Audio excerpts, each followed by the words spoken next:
Okay. Hello, welcome everyone to another episode of the Mindgasms podcast.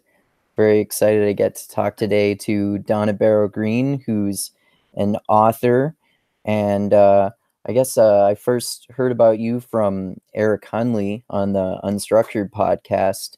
And we were talking before we started this about how um, that's how I first heard about you, and it got me really interested in talking with you because I'm an author myself too, and we were just talking too about the kind of like radio drama versions almost that you've done on hmm uh, the adaptations of some of your work. So why don't you just introduce yourself to everyone there for those people who haven't heard of you, and we can just go from there and talk about writing and creativity and anything else. Yeah, that sounds good. My name's Donna Barrow-Green, and I am an author. I've written a number of books, a number of novels, and most of them I've just put onto. I don't. Are you familiar with Wattpad? There's a lot of Yeah, fan fiction stuff.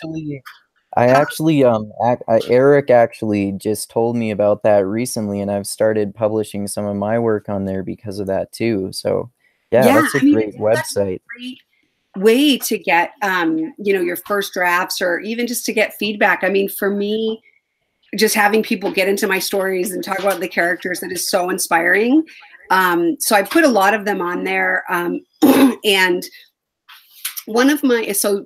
a lot of my books deal with like historical fiction, but I also try to weave in like some of the social issues that are present even now, but then I like to weave them into those older times, especially like issues around women, or mostly around women and women's rights, and also just putting women in these situations. Usually they're like a dysfunctional relationship is at the heart of all of my stories. It always Oh, goes back okay. to that. But yeah, so I've written a number of novels, and then I've also written a number of plays, and just like sort of small time, a couple of competitions here. I live in the Portland area, Portland, Oregon. And so I just totally love writing. I've been doing it since I was a really little kid. I mean, I can pretty much my whole life. And if before that I was just like pretending all the time, so it's the same thing. But then, and as we were talking about just a little bit ago, before we came on the air, we were talking about adapting one of my novels, to a podcast, and that has been such an amazing experience. And I'll just we can have that conversation again if you want. Sure. But yeah, I had been actually in the process of, most of my novels are complete but need to be like rewritten and cleaned up and stuff. But I've had a lot of people read them and get feedback and stuff. But this one, called The Diarist, I had been working on, and it was like, for some reason, it was like this intense. I think the story is just really intense. And about halfway through, I was like, I should make this a podcast. So it wasn't finished, whereas most of my novels are finished. So I was like, I mean, so stupid, but that's what, having access to this kind of technology, you can just be like, okay, I'm creating a podcast. So I like got all these actors together. And again, the story wasn't finished, but I sort of knew. And we just started recording. And when we first started recording, none of us had any experience with doing podcasts and audio drama, because I know a lot of podcasts are like interviews, or people talking about topics. But then there's this whole, those are my dogs, Nika. Okay. But there's like kind of like a resurgence of audio drama, and there's a lot of great ones out there. So we kind of put ours, and ours is kind of like, if you took old time radio, like back in the 40s and 50s, they used to have like almost like soap opera radio dramas, which is like the perfect medium for what I'm doing. Cause my stories are like, they're they're like satire, so sort of, but it takes these like really intense issues around women and women's rights and domestic violence. And then then I wrap it like in like almost like a soap opera or a romance novel, but then there are all these intense themes. So anyway, we literally got some cheap microphone at first. And there's a church near where I live, and we went in the basement, we snuck in, and then we would just like record there. And then as the process developed, my husband, who's done sound design, was like, you need better microphones. So we got like, I mean, we record, I don't know if you can see, but we record here in my attic. It's a disaster. Oh, okay. Yeah, but we don't have like a big sound room or anything like that. But we have these 2 mics that are good. And then I have my husband, who he set us up with Reaper. So I record into GarageBand, and then I put it into Reaper. And the actors come here, and they've been coming here for a year, once a week, and they read the scripts, and we record it, and then I mix it. And now the story's done. But for a long time, they had no idea. Like, they're like, did I kill this woman? I'm like, well, I don't know yet. I mean, that's not important. Oh, that's so cool. Yeah. That whole process sounds so fascinating. What's Reaper? So okay, so there's for sound editing, you can go, so the GarageBand on a Mac, I think it's just Mac. You can use that. You can go online, you can get this software that a lot of people use called Audacity, and that's sound design. And it's okay, but it has its limits, but it's pretty good. And then like another step up is Reaper. So you're still in like the low level kind of amateur, but that just has a lot more options in terms of sound editing. But it's not like a huge, I don't know that much about it, but I don't think it's a huge jump from Audacity, but you do have to pay for it. But then I've been actually researching more now that we're going to be doing a second season. I know, I feel like I have to set up my studio a little better. Like, so but because it's audio drama, you also don't need the same level of, I mean, you need quiet, but you know, like I know I've done a couple interviews where I've been the interviewer. It is so hard to edit that, I think, you know, and so hard to get the sound right. And so, you know, that's like all you have are the voices. Whereas an audio drama, you're going to add like, you know, sometimes my characters are walking through Central Park. So you have them and it's kind of fun. Like we were talking about, it's kind of fun because you're adding these layers. And like, if your character is walking through Central Park, you're like creating the soundscape of someone walking past someone, or like children playing in the background, or like, so it's just really, I'm off topic, I know, but it's awesome. Yeah. Yeah. Oh, no, that's fine. Yeah. You reminded me of what we were talking when we were talking about this before we started broadcasting, about how you can if you go on YouTube and look up like some of the audiobooks you can get for free on there, like you can get stuff like short stories by Isaac Asimov. And I was just thinking about a Ray Bradbury science fiction short story that I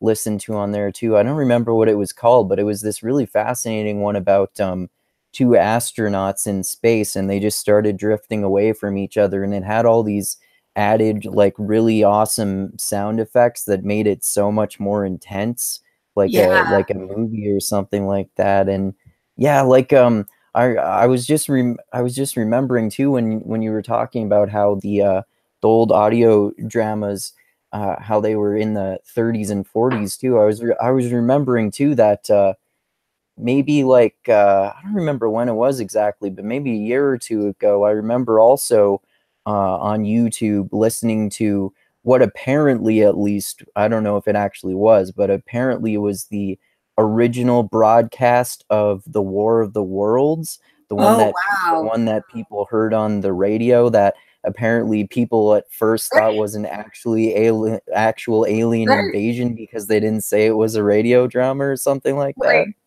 Well, and you know what's funny is, that totally happened. Everyone freaked out. They were like, you know, the aliens have landed, you know, because back then too, like the power of radio, like now we can, I mean, now you can do anything, right? Like you could like make a fake me talking, and you know what I mean? It's like, I just saw something with them doing that with Trump, like making and I've seen all that kind of, you know, but back then that was like gold. Like that's what they trusted. But what's funny about that is like, I've listened to a lot of podcasts, and there's one sort of, there's like one trend where they do, it's sort of similar, where they do like you've probably heard of these, but like fake finding like old cassette tapes, you know? And so then the whole audio drama on the radio is like them, like some researchers out in a building, and he's found these old cassette tapes, and then he starts playing them. And so the sound effects are like, cool. Yeah. And it's like log 14, you know, we were just kidnapped by, you know, so there's like really cool stuff like that. And just, and it's fun. Like we were saying before too, it's so accessible, you know, you can find a book on public domain and do that. You could do that with your own books. I think for us, like our total startup cost was probably like maybe like $300 or $400. You know, I mean, we're Oh, so, okay. Yeah. yeah. So, I mean, that's pretty doable. And you could do it on an iPhone, right? I mean, you don't have to, and I think that's what's cool about it too, is it's so much more accessible than, you know, if you want to publish a book, I'm not saying people shouldn't, but it has to be perfect. You have to have an agent. I mean, with the big, I don't know, I'm not actually, I'm not an expert on that. So maybe I don't know, but that's what my understanding is. You have to be like, Yeah. super ready, you know?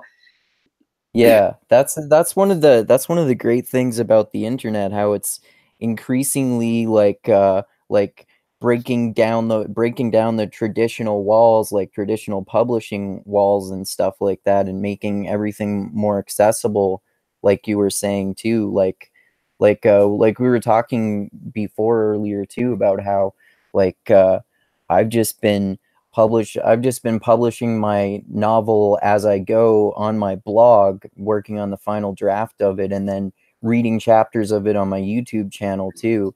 And what I'm probably planning on doing, at least at first, is once I'm finished writing the last draft of my entire novel, probably just like self-publishing it on Amazon at first, and then I don't know, maybe that might not work out. Maybe for my next book I'll want to go like the traditional publisher Right. route with getting an agent and stuff like that. But like I was saying before too, with you talking about this whole process of the audio drama thing, sounds like a really fascinating idea too. And I was also thinking earlier when you were talking about that, about hiring actors, that my brother is actually an actor. He's gotten some recent success as small roles on bigger shows. Like he got a small role in an episode of The X-Files, and he had Oh, a that's cool. small yeah, and he had a small recurring role on the newest season of the show iZombie too. So Oh, that's awesome. yeah, so Does it he would be live great near? for yeah, it would be great for something like that too.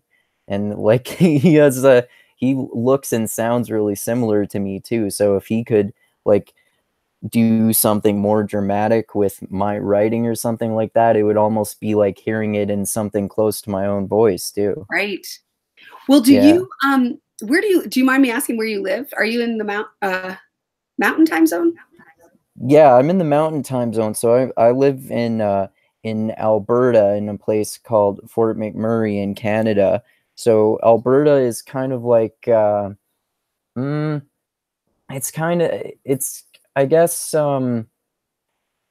well, I guess like the place where I live in Fort McMurray, it's kind of like an oil town. Like there are a lot of jobs in the oil industry here. Oh, okay. So that's kind of what the culture and climate are like here. A lot of people who are like, blue collar workers and stuff like that. Yeah. Is there, because I was just thinking, here in I mean, I lived in San Francisco for a while, and then I live here in Portland, and it's been really easy to recruit really good actors. And I don't pay them, but we are going to be doing a live radio show. And so I'm hoping, like, we're doing it with two other groups, but I'm hoping that we'll make enough to pay them something. I mean, they do get to use, obviously, the audio reels and stuff for their for their work, and some people have even gotten additional work from it. But I mean, it's kind of stinks to not pay actors. That's like the worst. But but they also like to have like practice, like doing lines and doing stuff. So I mean, if you could recruit people and you were interested in it, I mean, it is pretty fun. It's different, especially like but that would be cool. So is your brother, does he live near you? No, actually, he lives in a different province. He lives in Vancouver, BC, because in Canada, realistically, if you want to get like have a much more realistic chance of getting work as an actor, you should probably live in either Toronto or Vancouver, because those are the two like the two biggest cities that have much more involvement with like the whole acting and stage acting industries and Right. stuff like that. Yeah. Okay. Well, and he could also do it, I guess, remotely too. Like, Yeah, yeah, You know? that's another advantage of the internet too. He's already actually talked to me on my podcast as well before too. That's awesome. And I was going to say, just when I was thinking, when you were talking about self-publishing or whatever, I took this like self-publishing class, and that's actually what kind of launched like a lot of my stuff, was just to like sort of like, because I've like bins and bins and bins of writing for like way before like computers, like typewriter, like I have all this old stuff, but I'd never sort of like, I guess I've done something so that, but then I got super motivated. I'm like, I can like go on Amazon and publish my own novel. So I took this online publishing class by this woman, and oh my gosh, it just opened up so many like ideas and stuff. And like one thing she said, which I think is good that you're doing this, is to create like an online presence, you know, so that if you do go to a book publisher, you have, you know, X number of viewers, or, you know, just these people who are familiar with your work. And so, yeah, so I was just thinking of that as well. Like if you did end up, Yeah. Yeah, I mean that's one of the both kind of simultaneously deliberate but also kind of unintended consequences of just doing this sort of thing, because I mean I'm really interested in both, like, I guess kind of nonfiction and fiction pursuits. Like if I had to pick one thing that I had to do and got rid of all my other creative pursuits and all my other hobbies and interests and stuff like that, I would probably choose writing fiction, like specifically writing novels and short stories. But I also really love all the other stuff I do, like learning about different fields of science and philosophy and talking yeah, to lots of fascinating people about that kind of stuff too. So it's really good too, like for, you know, building an online presence like you were talking about, which can potentially draw more attention to my fiction work too. So it's good that those can kind of have like synergistic effects on each other. totally. And like, I write some nonfiction as well, both like I've written a memoir it's a pretty intense story, but then I've also written like a lot of nonfiction about like around, my mom had mental illness, so my memoir is kind of about that. But then I also have written like articles about it. But then my fiction writing is so informed that, in fact, there's one good thing. I'm going again on my side here. One good thing is that uh, when you do like the podcasting, or it sounds like you're doing that with like Eric, you meet all of these other people, and like there's all this like crossover where I've like found shows that pique my interest based on like the nonfiction side of things. And then like I've actually interviewed other podcasters, and actually feel like we play each other's promos. And like there's this new podcast, and I'm like kind of addicted to mostly true crime, but I also like audio fiction, but I really like true crime. I mean, like I listen to true crime podcasts, or like podcasts about people who, you know, just all, you know what everyone loves, like these stories. But there's this one I found called Targeted, and it's this woman who, I think I want to say she's in North Carolina, and she does this podcast on domestic violence, but she's also a professor. So she brings like all this research and this really deep knowledge, so that when you're listening to these like crazy stories, sort of answers some of the questions that you've asked, like why would somebody do that, or why, like I don't understand why the police would, you know.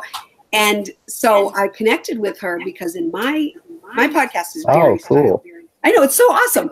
My podcast is like very stylized. It's like, it starts out kind of like Mad Men, you know, it's like 1950s, like the women are typing on the typewriters, and then it becomes really dark and like Hitchcock. So it's like this like young secretary falls in love with her, kind of falls in love, but he's like a psychopath with her boss, but he has like a crazy wife at home. But then like once he starts having an affair with him, it just unfolds into this incredibly dark, bizarre world of like mental illness and misogyny. And so I'm like, we just posted episode 14 and there's 18. So now you're like kind of in the belly of the beast with the domestic violence stuff. So I wrote this other podcaster, and I was like, do you want to do an interview? Because she had been like talking about this thing called, which I had never heard before, but it was called, like there's like people who commit domestic violence, say it's like men, but women can too, but just say like a man who commits domestic violence. So there's like there, I guess, reasons where, you know, maybe they don't have anger control or something. But then there's this certain group of men called patriarchal terrorists. And that's like a whole different, I had never even heard this, but this I learned on her show. It's a whole different category. So I was like, that's what my main character, the man, is, you know? And so I started talking to her. I was like, would you want to like have a conversation about that? You know, how, because like I deliberately, and I do this a lot in my writing, where I deal a lot with domestic violence and mental illness, but I don't want it like in your face, you know? So I've like I wrote this series of 5 novels.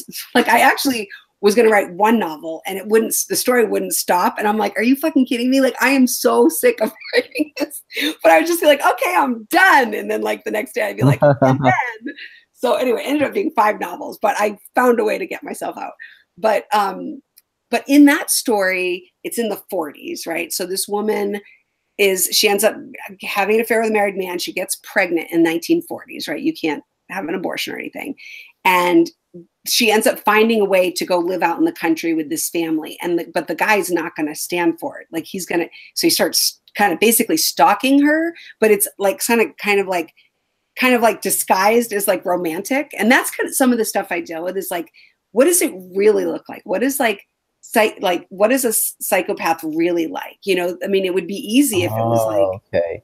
You know what I mean? Like they're charming. They're like, you know, but they're like cutting through boundaries. But there are periods, especially with like old romance novel tropes, where it looks romantic, but it's not, you know, it's not romantic. So anyway, I play with that all the time in these stories. It's interesting that you put it in that time period for those reasons too. Like back then you were talking about how it's like the Mad Men era. So the lines, I feel like, I mean, obviously I didn't live back then, but I feel like the lines between what constitutes something like threatening behavior from a man towards a woman, if we're talking about those particular types of situations, and like something romantic, those lines were a little harder to see, I feel like, because it was like more socially acceptable for men to just like behave in what we would regard now as more objectionable and more sexist behavior and more like predatory and dangerous behavior too.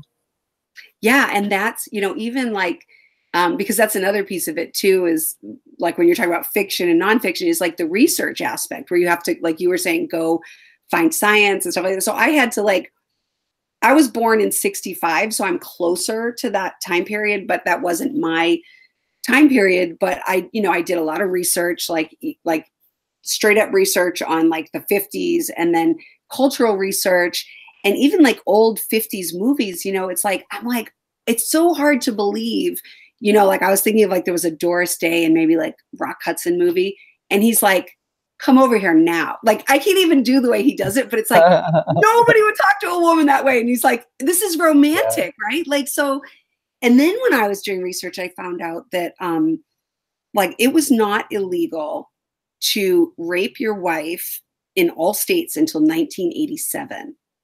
Holy shit, it was that late? Wow. Yeah. And in 1950, it was totally legal. So I'm like, what do you do? You know, like there's no, I mean, I know there's still a lot of problems now, but it's just like, oh my God. And the roles were so rigid. Like you were like, you couldn't be gay. You couldn't be crazy. You know, you couldn't be really outgoing. But you could if you, I mean, it was like terrifying, you know, but yeah. And all my characters end up in those places, you know, but yeah, when you, it's so crazy. Like when you watch some of those old movies, like you were talking about, like you just made me think about like I was rewatching all of the Star Wars movies recently, and when you watch some of the older ones, like I think it was The Empire Strikes Back, maybe, like the way the way that Han Solo behaves toward Princess Leia in that movie is like he basically just like kisses her against her will, basically, and then she doesn't like it, but then she just gives in. And it's like when you watch old Bond movies too, I'm pretty sure which one is it? It might be Goldfinger, I think, where there's a scene where Bond is just sitting by the pool with his woman, and he sees the CIA agent come up to talk to him, and he just slaps her on the ass and says, "Run along now, honey, time for man talk." And Right. I mean, she just runs away, just obeys. well, and like the big like of my mother's, well, I don't know if it was her era, but my mom loved Gone with the Wind. And you know, that's supposedly like so romantic with like Rhett Butler, right? But so this woman, Scarlett O'Hara, has been like rebuffing him. He finally takes her, goes and rapes her, and then she's like, "I'm in love with you now." And he's like, "Yeah." Wow. I mean, like, but that was like what they were reading and feeding themselves as romance. You know, I mean, I'm maybe not all groups of women, and you know, a lot of the 50s too, which I run into a lot, is like there are these like really rigid mores and stuff, but they only present like white women and like what, you know, middle class women, and like so it's like, yeah, that's always been challenging as a writer to deal with that, you know, and to be like, you know, because anytime you would mix things up, I mean, that has a huge political and social implication. You know, if you had a woman in a relationship with an African American, then that's what the story's about. Whereas now that wouldn't be what the story's about, you know? Yeah, it's fun though. I mean, it's fun being like, that's the cool thing about the internet, because I was writing before the internet, and now like you could do, like I grew up in Massachusetts, and when I wrote my memoir, I was like, oh my God, I wish it'd been so long. I wish I could remember what it's like in the old sewing mills. Of course you can. You just go on YouTube, and now you're in a car with somebody driving through the old sewing mills, right? Like, it's crazy. Yeah, It's fun. for sure. Yeah, it's interesting. You were talking about. It's interesting how much cultural values shift over time. For one thing, like you were just talking about, and it's also really interesting, like you were talking about podcasts and collaboration. And yeah, I follow like tons of different podcasts too. There's so many different fascinating ones. It sounds like they're way more kind of like fiction oriented ones than I had any idea that there were too. So I should look into those more too. But it's also interesting. I was just thinking about how you were talking about how you end up getting into some really great collaborations with people through this whole process too. And that's definitely happened with me too. Like we were talking earlier about how I've talked to Eric Hunley, who you talked to on my podcast, and I've talked to lots of other mixed mental artists in our mixed mental arts group. And like I started doing a series of podcasts recently, actually, with one of my friends who I've got to know through mixed mental arts, Hayden Bruce, who has his own podcast called Pragmatic Christian. So I started doing like a series of podcasts recently with him, who's my pragmatic Christian friend, and then my other friend from mixed mental arts, who's more of like a staunch atheist. And wow. I consider myself an atheist too, but not I'm not as like radical about it as my other atheist friend. I'm more like accepting of religion and religious people a little bit. And so it's really interesting to get the two of them to talk to each other, and to get all three of us talking about the underlying philosophy and stuff like that behind all of these beliefs. And like as a result of that, I've been on Hayden Bruce's podcast, and you know, I'm probably going to also talk to Eric Hunley soon too. So it's great to have all this collaboration between different people too. Yeah, and I totally agree. And yeah, there are so many crossovers, and I think people are like on Twitter or Facebook or, you know, a lot of these other mediums, like they're so available, you know, like you could just like reach out, and you know, like I'm doing, like there's another show that I love called Pretend Radio. This is like one of my favorite, and I think it's like a rising star kind of podcast. It's just so good. But it's a guy who writes. He's a journalist from North Carolina. His show is about people pretending to be someone else. So he's interviewed like FBI agents. He's interviewed like, you know, people who are like grifters. I mean, he has all these stories of these like, and it's so interesting. But I've like connected with him and talked about my nonfiction and talked about the idea of maybe doing a story about my mom, which I mentioned I've done a lot of writing about. But yeah, they're so accessible. And then you meet these incredibly creative people. And I also feel like, you know, that, I mean, not that I'm like the big podcast pusher, because I actually have missed just being able to be a writer and not like, because usually I'm like, you know, I have like a lot of like energy and my attention goes everywhere. And so usually what I do is I like to get in a book, write it, and then just, I don't care what happens, you know, go away.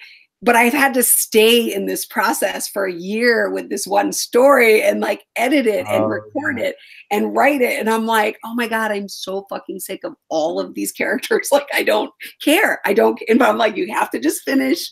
So I do like just like writing, am I having my own little writer world, and like all writers like jotting down like a idea on a napkin or the back of a receipt, you know, like I love being in that place. But now I forgot what I was gonna say, but I do think the podcast world is so cool because like we talked about, you know, it's so accessible. You can get free sound, you can get free music, you can get actors. I mean, there are like on Reddit, you know, you can go on to audio drama or podcasting, and there are people looking to collaborate. I mean, just, you have so many resources that you don't have as an artist in other ways, you know, I mean, for very little investment, you know, and so everything I've done so far has been free. Yeah. Like, what do you use to record? Do you use like a mic or? No, I just use like my stock equipment that came with my laptop, and then just these basic headphones that I have. I should get a mic. People have told me that, and I probably will, but I mean, so far I just haven't made any investment at all, mostly because I haven't really been able to afford to yet, but I probably will fairly soon, I would say. But you can, like you said, like you can do it with, like I did a podcast. I actually took it down because it was for like a political action thing, but I was doing it on my iPhone. You know, I would just record it on my iPhone and then upload it, and you can put it right on iTunes, you know, through your, whatever your, you know, whatever your platform is, your pod. Yeah. So yeah. Yeah, it's great. It's really fun. I mean, able to do all that. And yeah, I know what you mean too with kind of just wanting to get back to just writing and doing creative stuff like that. Sometimes I mean, like you were saying, like I like all the different types of creative things that I like to do too. But like I was saying earlier, if I had to pick one of them, it would be just straight writing a novel or a short story or something like that. I do like that world that you were talking about the most. Just like unloading all the creative thoughts that come to my head right straight onto the paper. It's the most direct way to express myself creatively, because that's like the type of person that I am too. Yeah, I feel that, in fact, I think I told you before, my husband and daughter are both more visual artists. And I've had this conversation with both of them where it's like, when you create something, there's just like this connection to your creative energy and to who you really are, that like, if you go through periods without it, either because it's like, I know with my daughter, she's in high school. So she, you know, there's a lot of time where she just has to do schoolwork. It's very hard, you know, high school, it's hard. You have a lot of homework. And she'll get to the point with, you know, not accessing that, where she'll be like, I'm bummed out because I haven't been able to actually draw or paint. And I always feel like that. And I have this process, which I have found out that other writers do, but like whenever I finish something, I feel like it's terrible and I hate it. I hate myself. And I feel like I'll never be a writer again. So I always have the same thing where I'm like, it's okay. You had a good run. You're a normal person now. You're not a writer anymore. You know, and then a couple weeks later, another story will come or something. But it's being a writer is a weird thing. You know, it's like, it's cool. That makes me feel a little better about how crazy I feel about myself sometimes. Well, I remember because I, through Wattpad, met a guy, and he's like a screenwriter, and he writes he's a really good writer. He writes novels. And I was telling him that, I'm like, I feel like such a loser. Like I feel like such a loser. And then it'll go away. And he goes, that is what people feel like every time they finish something. Like, and I don't know, it must be part of that creative, like, arc or whatever that we have that. Yeah. I don't know what it is. I just ignore it. It's so interesting. Like you can get into a flow state with like expressing your creativity, and then often when you're done, you see all these changes that you can make. Like, why the hell did I say this line that way, or why the hell did I describe this that way, or something? And that's why editing can sure help a lot. Like like as you were just talking about, not just making your writing better quality, but like solving psychological attachment problems that come along with being a writer in a way.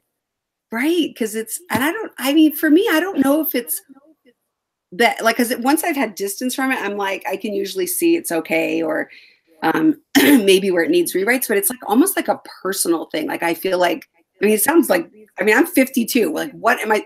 But I feel like a loser, for like a good 48 hours or something. I just feel like it's something must have been from like releasing that and just getting it out.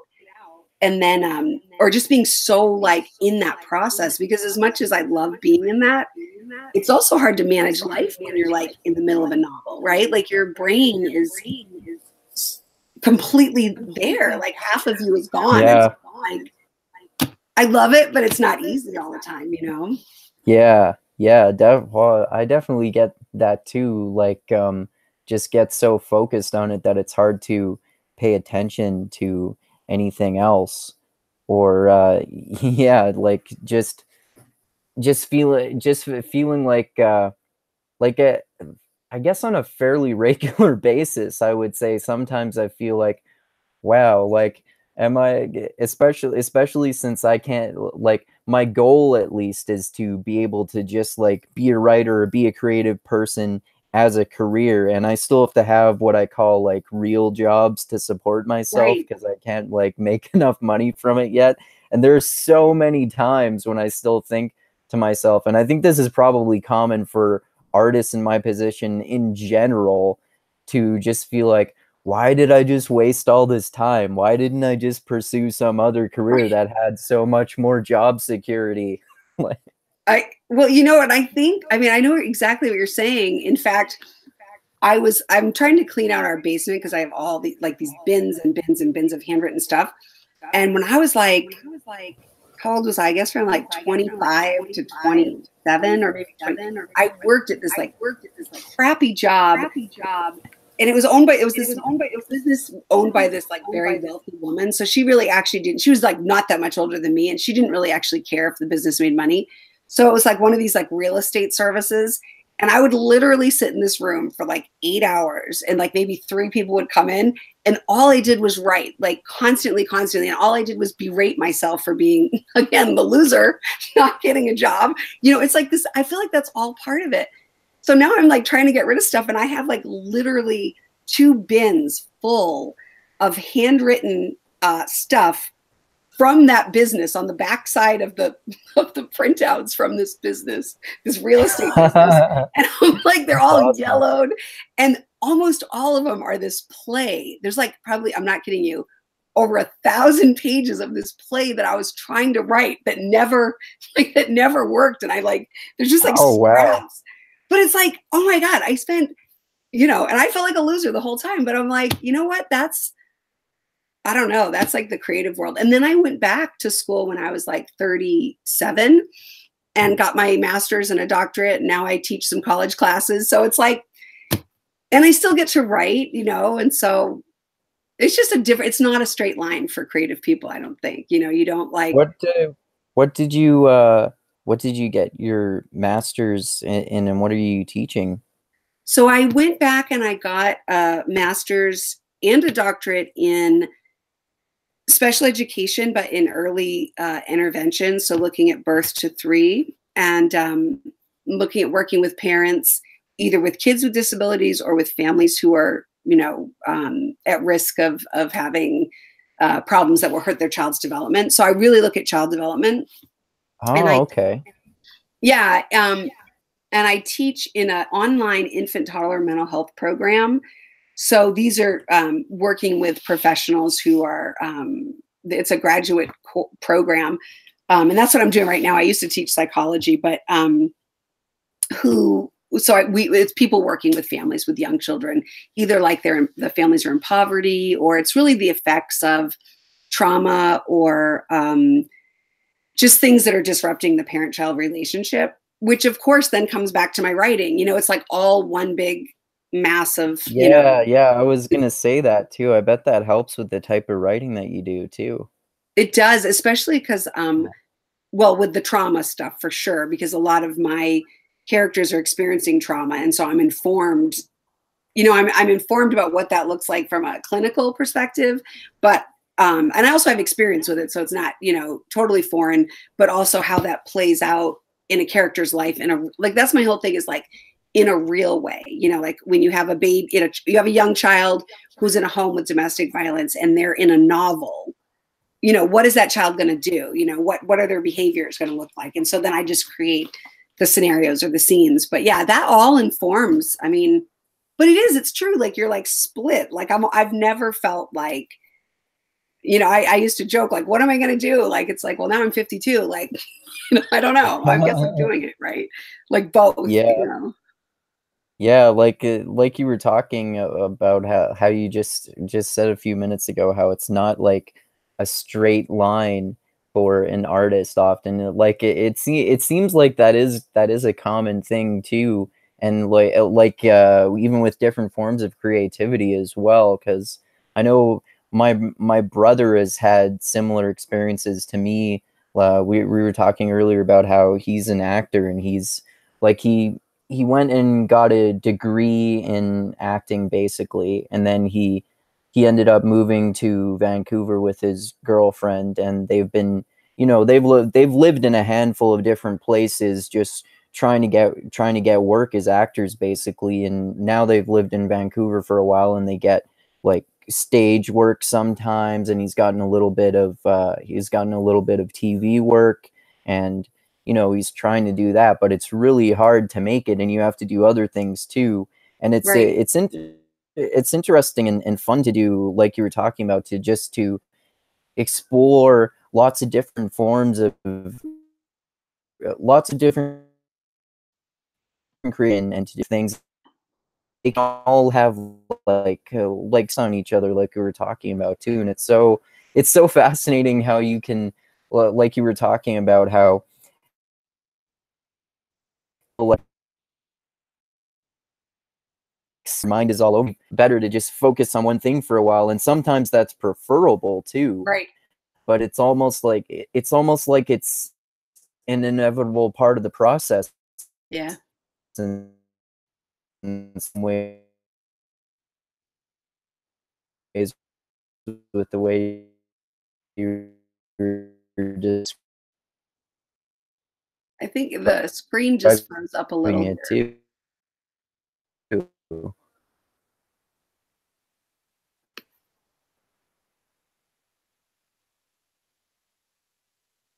Oh, I lost you first. Are you there? I'm there, but the You're screen froze glitching up. first. Can you hear me now? Okay. Yeah, I missed the I last can hear you now. Okay, yeah, I couldn't hear you for a little while, but yeah, I think we were talking about like the straight Up line there? and just being creative. Yeah. Did I lose you again? Yeah. Okay, yeah. It almost seems like feeling scatterbrained or something like that is almost an inevitable part of the process, in the way you were describing it. Yeah, and I think it's just a unique thing. I mean, like, and I think like other writers I've talked to have felt the same way, but just, I don't know what it is. It feels like it's like, I guess it's just creativity. I was gonna say it feels like it's magical or something, but you just get into this place of like, yeah, where does this stuff come from? I don't know.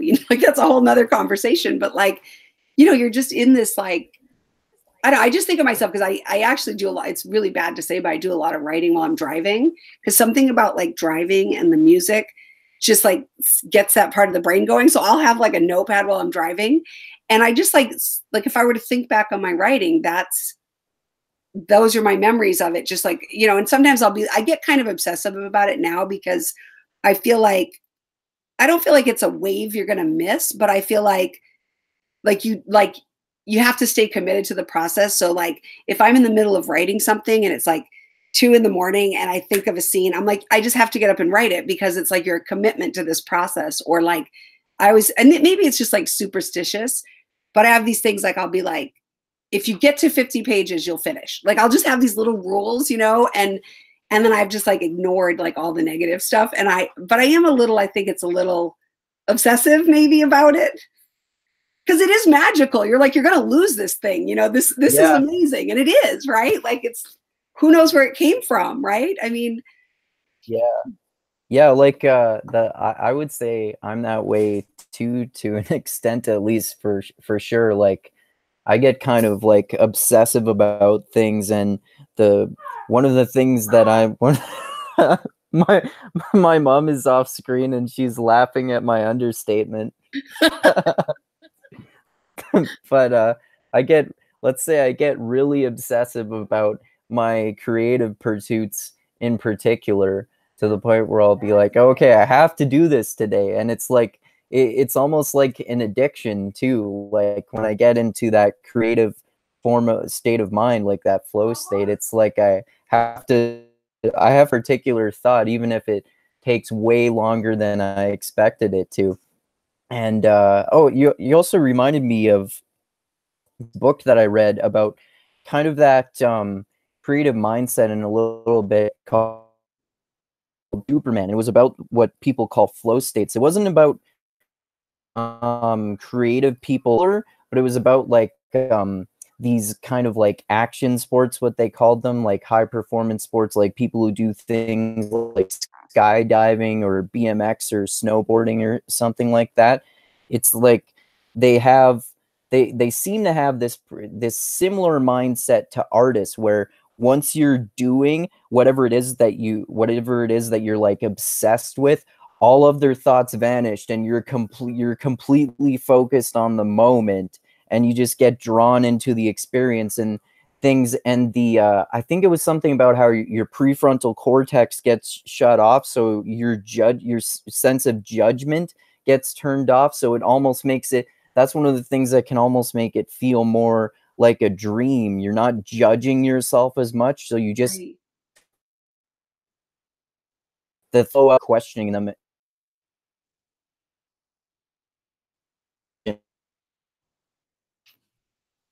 Did I lose you again? I think I lost you again. Feels like aimlessly, because I thought that was, yeah. Well, you know what's so funny? I'm wondering if this is the same. Are you there? I'm losing you. Sorry. My husband, he plays, you know, like I said, he's yeah, there. Are you still there? Like I said, are you still there? Yeah. Okay. I lost losing you. I don't know why. I only have your little avatar, but my husband, I turned off my camera. Oh, because the camera was stopping. Okay.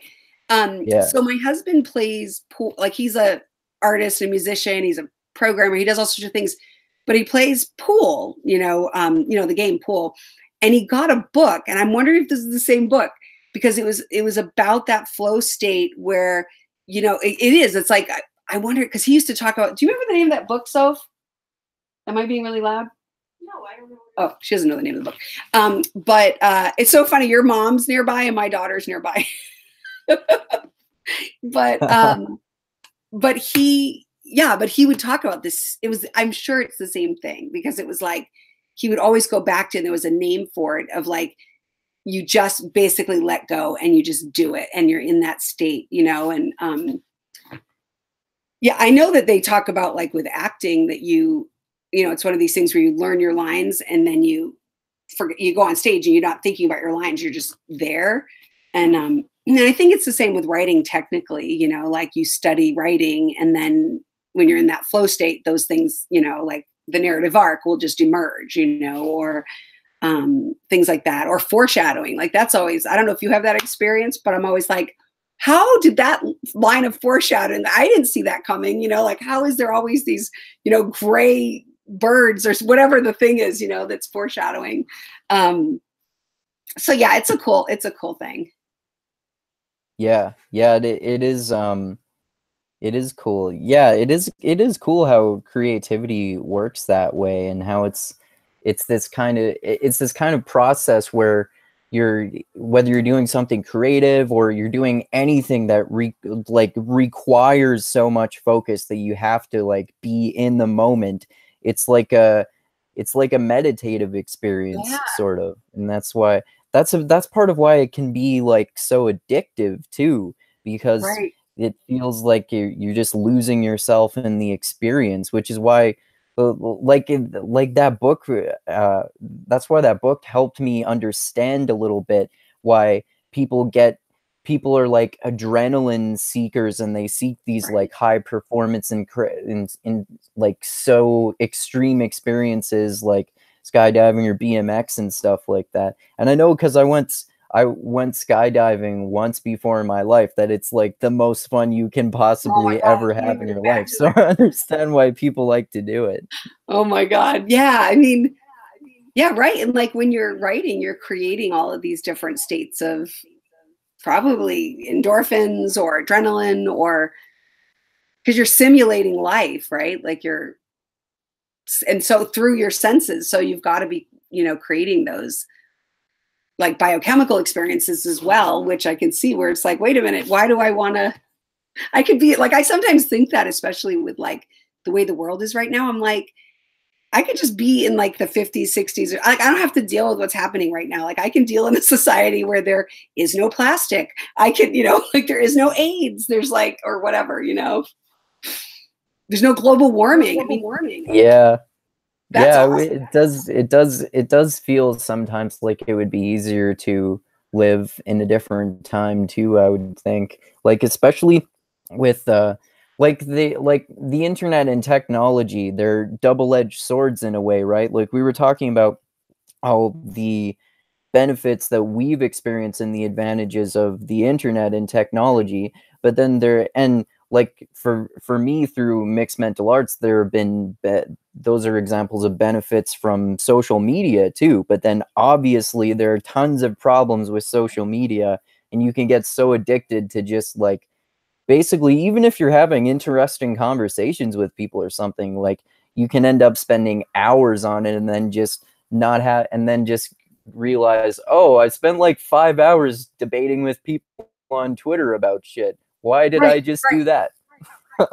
Yeah. Cause that has a real, like, I was thinking, like when the whole, you know, when Donald Trump got elected here and stuff, I'm like, this is like the dystopian novel that was like ratcheted down in terms of like intellect, you know, like all these dystopian novels are these like super advanced societies. And this is like just people, like whatever's happening to their brain on their phone, just being like mind numb and like just like not making, you know what I mean? Like not thinking clearly and being controlled. Me too. I mean, I use my phone all the time. And then it just lets someone take over who's kind of like, just can say like 2-word things and we're like, okay, or we're like, we're mad, you know, like it's just a weird sort of dumb dystopian place. I mean, it's so cynical, but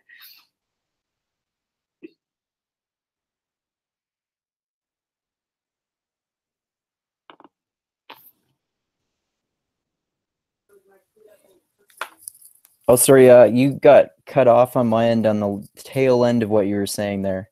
oh, what was I? So just like that, it was like a strange dystopian world that we're in that isn't as like sort of sophisticated as all the novels predicted or presented. You know, we have this society where we're just like looking at our, you know, phones and just being fed like 2-word phrases, and we're just like acting on these things, and it's just a weird world with like the way technology is and how linked it is to like politics and capitalism. It's just a very strange, you know, like we were here in I was just meeting with some people here in Portland, and it's like the skies are super smoky from all the wildfires, which is, it's not an uncommon thing, but it, you know, definitely global warming has made it worse.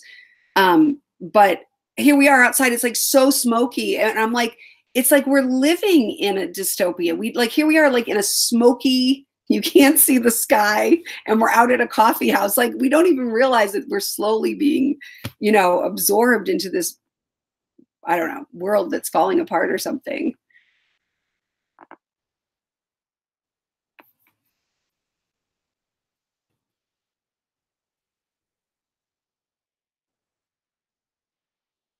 Yeah, yeah. I'm just I'm I'm raw for now because it seems like that's all glitchy when I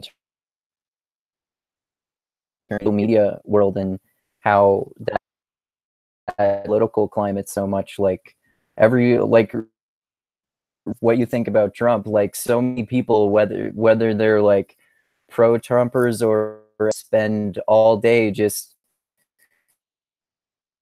insulting each other on Twitter, and that has in politics because Trump is on Twitter all the time. Right. Yeah, it's a crazy, crazy, crazy time for sure. I mean, it's just,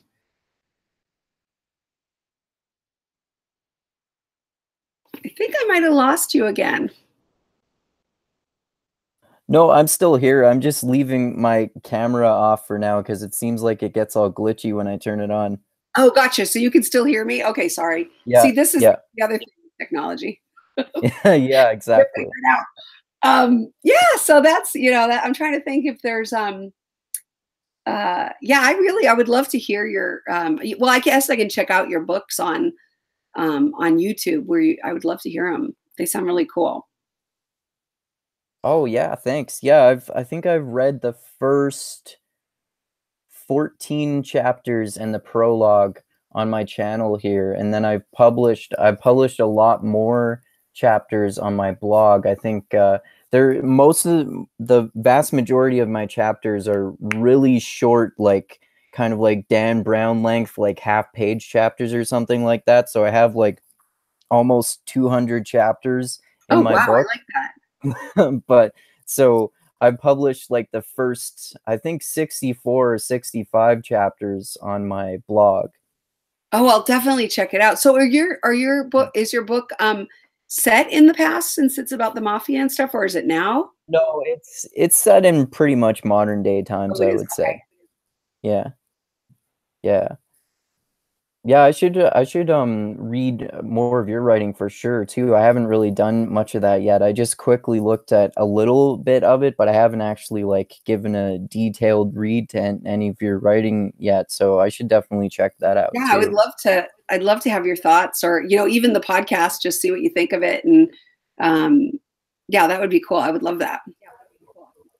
Yeah, for sure. Yeah. Um, oh yeah, um, I was gonna ask you because we were gonna talk about reading a little bit too. Like, do you have like a preference in terms of the format that you like to consume? Is I personally like we were talking about how we both like explore different realms of creativity, but prefer writing. Similarly to that, I like listening to or experiencing books in like pretty much every way. Like I like reading physical books and reading ebooks and listening to I listen to a lot of audiobooks too. If I had to pick one way, it would still be like the old fashioned actually holding a physical book. But I Right? love all the other ways too. Like I listen to lots of audiobooks too. Yeah, I listen to. I do. What's so funny? I go through like spurts where I'm a big reader and then spurts where I'm not. I mean, I've read a lot, but I'm like, I think I'm unusual as a writer because I actually recently, like last year, was diagnosed with dyslexia and then another learning disability. And you know, Oh of wow. course, yeah, but of course, like the writing side is like, has like overcompensated for everything. So like my verbal processing is like, you know, way, it's like everything. That's what basically they were like, that's how you process almost everything, you know, and as far as like the reading and stuff, like I just have strategies that I've, you know, had to use in graduate school and stuff. So I have read a lot, but I'm one of these people who I actually like reading nonfiction more, which I hate to even say because I write fiction. But, you know, but when I have, like, I'm the kind of person when I find a novel and I get into it, then I'm like totally in that zone and that's it, can't get out. But I like seeing plays and I like a lot of different things, but I don't think I'm as much of a reader as a lot of writers are.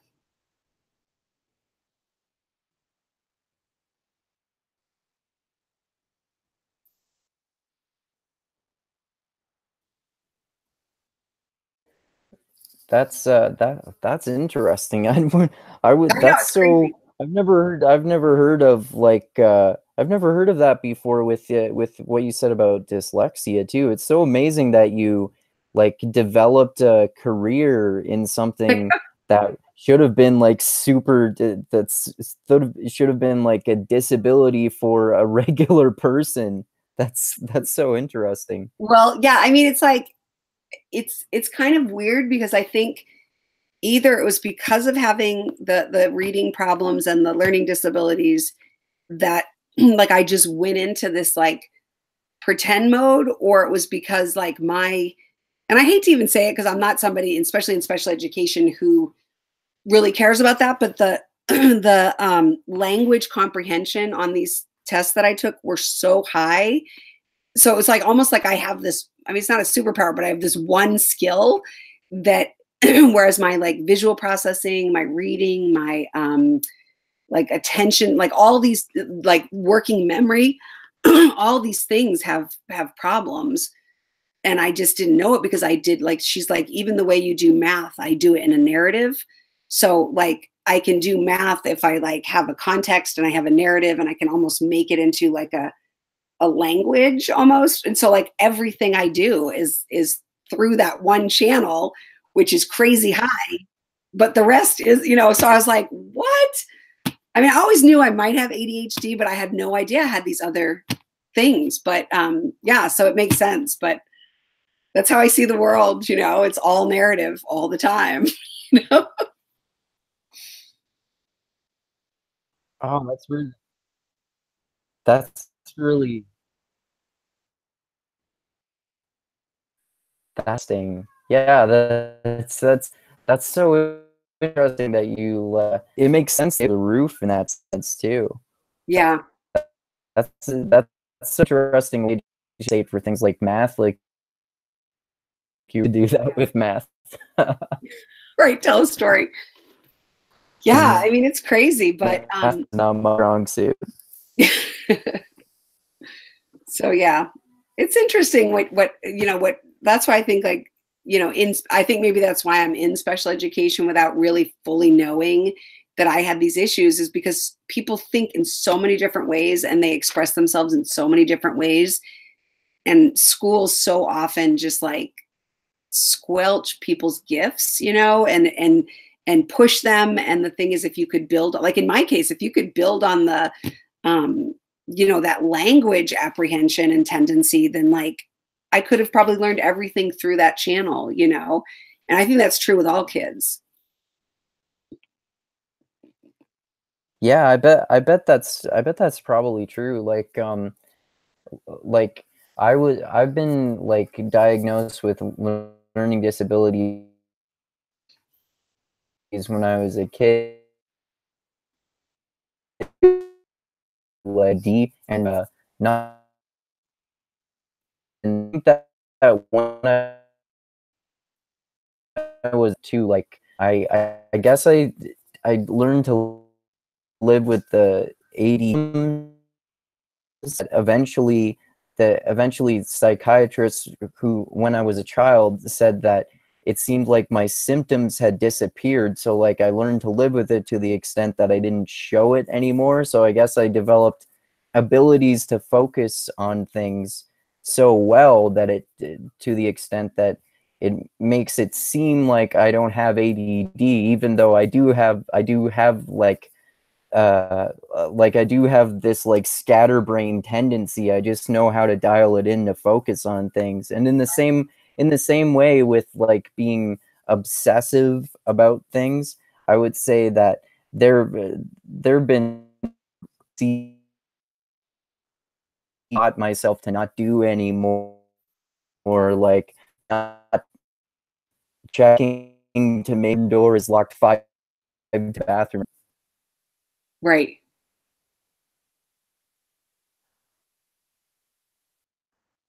Oh, I think our connection, you went in and out. Oh, did you lose me again there? Yeah, I keep losing you. But I think I got most of that. Just like these, well, one thing that's interesting was like this idea of like learning compensatory things, and like when I was finally diagnosed, she was like, you are highly compensated, like, because when they do those tests, they can like zero in exactly on that skill, completely decontextualized. And so like with me, like she was like, I don't think you're going to be able to finish this reading test, but I have this strategy for doing it. Because I have trouble reading and tracking and stuff, that I like do this like scanning thing until till the content sort of comes to me, and then I can read it and comprehend it. And it's obviously a strategy, a cognitive strategy I learned. So I did finish it, but she was like, you don't, she's like, someone who has this level of education, your reading should look different, but I think over the years, you just, especially if you're someone who's resilient, like you just have to, the world's not going to work around you. You know what I mean? Like schools in particular. I mean, I have a big chip on my shoulder about schools because I feel like it's, like like all kids can like learn, and like you can like create environments that are really interesting and for kids with any ability, and any strength and any weakness. And it kills me because I think there is a risk of like really breaking somebody's spirit, like when they're little like that. And some people, you just like you and me, we just like get out of it. We figure out how to compensate, not to throw you into my boat, but some people do, and they end up. I think I'm probably in your boat. Okay. I hate to say, like, people like us, me and you, it's like, well, maybe, but I think I've seen kids, I've worked with kids who just like their spirit gets broken. They believe they're stupid, like starting at age like 7 all the way up through high school. Like that's not right, Yeah,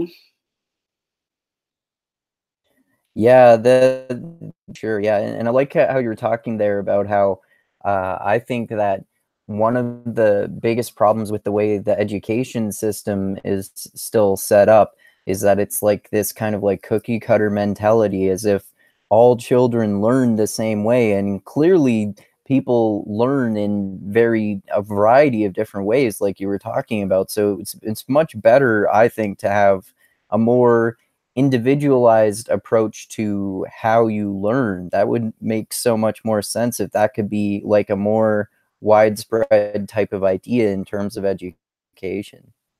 Yeah, and I totally agree with you. And I think like, especially like birth, like preschool through 3rd grade or something, like they've taken away like in America. I mean, I know you're in Canada, but they've taken away play, they've taken away arts. And those are really to me, like the medium where children can like learn these concepts through their creative process, through what inspires them. And there's like so much research that shows like kids learn like pre-math, pre-literacy through play, through creative activities. And they like, and again, like you said, the cookie cutter, they replace it with this cookie cutter curriculum that's like, why would you do that? But yeah, it's.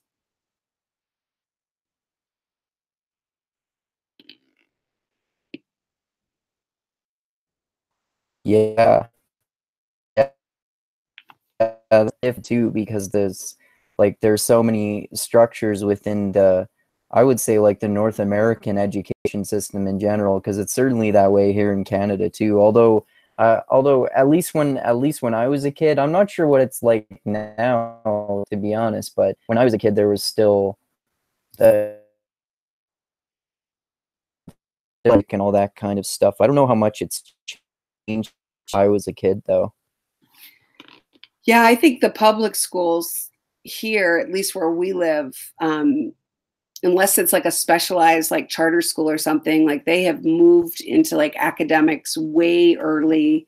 They still have recess, but there's not like the art is not creative. I mean, there's just like not a lot of creativity, which is really sad. I mean, I don't even understand. I mean, because there's not, I think maybe people are afraid that kids won't get the foundation skills or something, but there's so much research that shows like actually playing increases those skills later more than the exposure to like, you know, academic curriculum.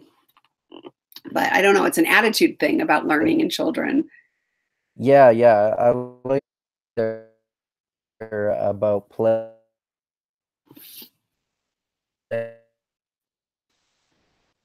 Yeah, for sure. Like self aspect of our culture, this idea of that work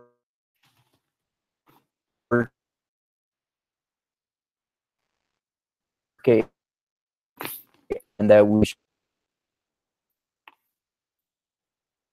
I think I lost you again. Our connection is not so great tonight. Praise work and we're good for your also and your life. If you get so obsessed with work and physical health.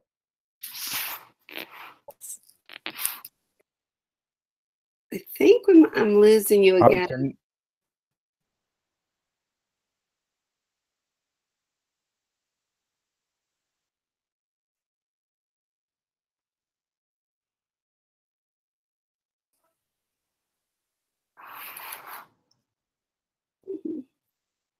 Oh, are you still there?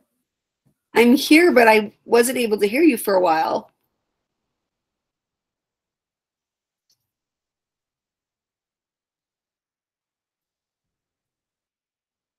Oh, you're back. Oh, okay.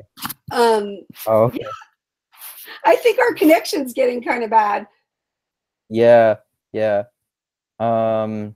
you catch any of what I just said there? No. No? Okay. Should we maybe do like a? Yeah, maybe.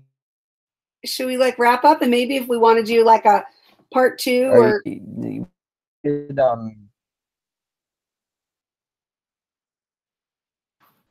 Okay.